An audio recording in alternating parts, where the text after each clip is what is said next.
Hello and welcome to a new video. Today we're going to look at some gameplay with a team that might seem familiar. It is the team that I used to get Legend with early in the season. However, the whole team is powered up. We have 10 additional levels. We are not playing with level 40s anymore. We are now playing with level 50s. And yeah, let's see if the team still works. I just wanted to try it, and I played 5 battles. These battles happened exactly after the battles from last video. So I was just experimenting, trying out a little bit. So here we go. First up, we have Dragonite into Gyarados. If this is Waterfall Gyarados, it's obviously very good, but it's Dragon Breath. So I'm doing the switcheroni. I do switch into my Ursaluna. Ursaluna has the double super effective Thunder Punch, and that is definitely something that the Gyarados has to respect. They throw an Aqua Tail and then switch into their Snorlax. Snorlax being able to take a high horsepower pretty well, but in reverse also not doing too much damage with the Lick, and the Body Slam is barely doing anything. It does have the super effective superpower, right? And opponent goes for the Body Slam, and they are barely able to knock me out. That was very close. In comes the Gyarados again. I'm not too unhappy about this. I just wanted to draw out a potential counter, right, for my Gyarados. So yeah, I'm no shilling right here. And in the bag there is a Chandler. Well, Chandler is not a good pick, I can tell you that much. It is a very frail Pokemon. It is very clunky with the Incinerate. And yeah, it just doesn't have the stats. If you take a look at the HP that it loses from each of my bullet punches, even though those are resisted. And yeah, just look at the damage. It just got bullet punched down even though it's resisting it. So game 1 in the bag. Second game we once again have Gyarados. I always make sure that it doesn't have Waterfall, and I switch into my Ursaluna after confirming, and they come into an Obstacle. Now this is an interesting pick. I think it's definitely a bad pick, because similar to a lot of other Pokemon, it just doesn't have the stats. Right, it's just not capable to reach these high CPs, and therefore it's often going to be in a disadvantage. Right, like if you look, they invested a shield, and even then my Ursaluna brought them down to 50% HP. Right, opponent gets the boost right here. I'm committing to the farm down. And now I have a lot of energy on my Dragonite. I do go for another Dragon Claw.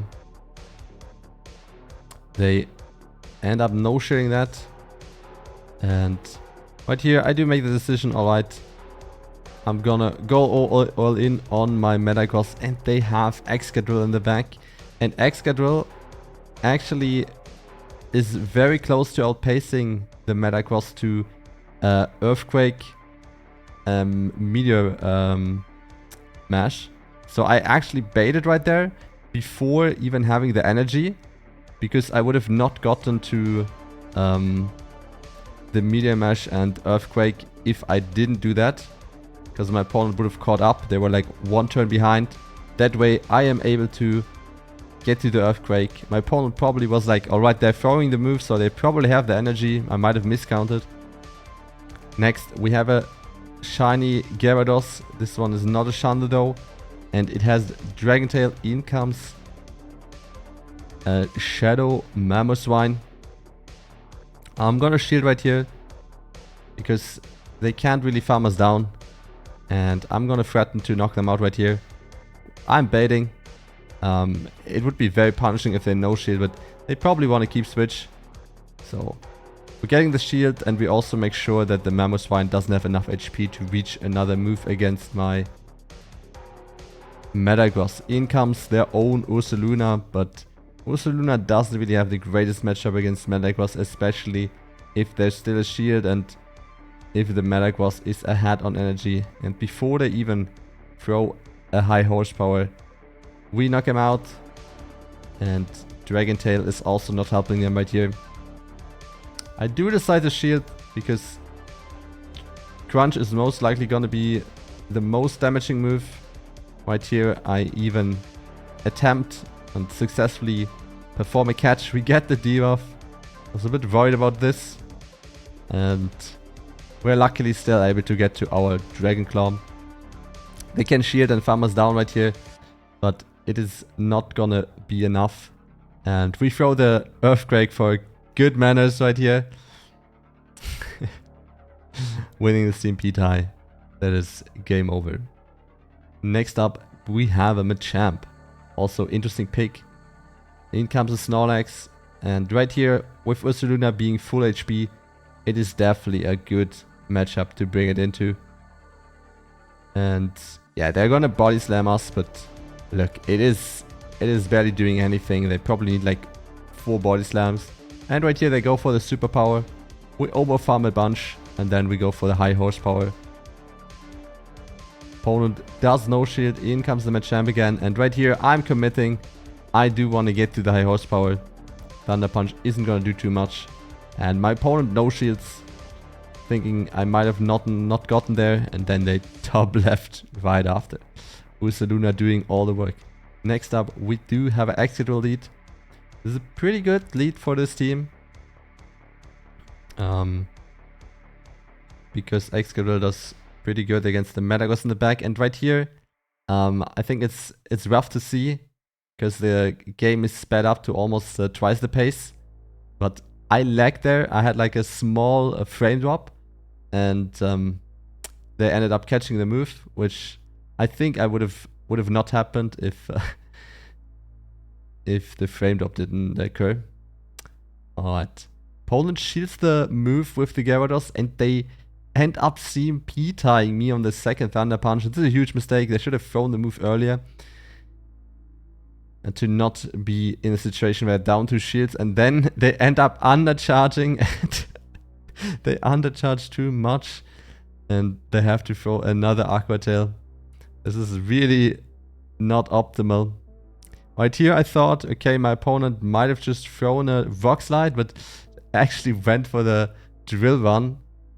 And I'm thinking this might have cost me the game right there.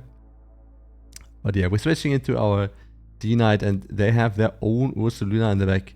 Interesting lineup to play Excadrill lead with Ursaluna in the back. They are very weak to Waterfall Gyarados. But yeah, Ursaluna with Tackle not really doing too much fast move damage against the Steel type. And we're just gonna be able to shield the Thunder Punch, get the Meteor Mash off, and the Gyarados is also getting fast move down. And that's it. 5-0 the team. I have not played any further matches with it. I just wanted to come back to it, try it out, and yeah, it seemed to still do the job. So definitely a viable team. That's gonna be it. Thank you very much for watching. If you enjoyed the content, feel free to leave a like, comment, subscribe, follow me on the socials above, and goodbye. See you next time. Good luck in your own battles.